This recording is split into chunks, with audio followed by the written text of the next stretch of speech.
The following report contains some disturbing images. The waters of the island of Lampedusa are one of the main migrant routes into Europe. Boats and planes were scouring the seas after a major tragedy. Survivors have described a 66-foot boat sinking with 500 people on board. Some have been rescued, but over 100 people have drowned. During the day, survivors were brought to Lampedusa, some of them wrapped in foil.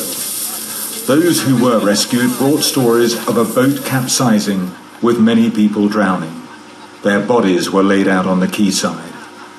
The survivors tell a tragic story of the boat's engine failing, of some of the migrants lighting a fire to attract attention and by mistake setting fire to the boat.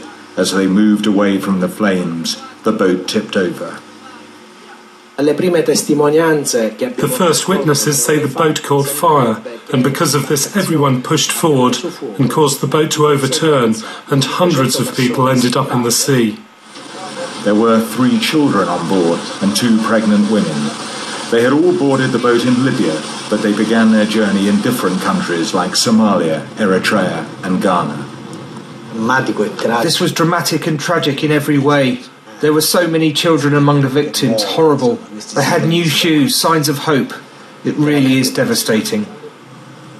Tonight, ships and helicopters are looking for over 200 people still unaccounted for.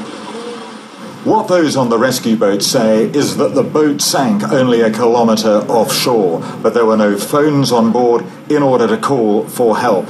These ill-equipped boats are often run by smugglers, and in these waters in recent times, that has led to a history of tragedy and a loss of life.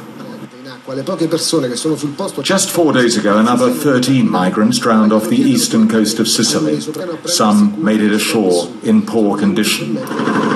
Just 2 years ago, I witnessed crowded boats limping into the harbour here. They had fled the upheaval in Libya. In recent weeks, people have been arriving from Syria. In the first 6 months of this year, nearly 9,000 migrants have arrived in Italy and Malta, double the number from last year. In 2012, it is thought 500 migrants lost their lives trying to reach Europe. You have to think of the tragedy that lies behind this, which is that these people, many of them are likely to have been fleeing war, fleeing persecution, fleeing human rights abuses in their own countries. So this is a tremendous tragedy of multiple layers. Many of those who came to Europe put their lives in the hands of smugglers. Today, there were many calls to clamp down on the smugglers who trade on people's desperate wish to escape war and persecution.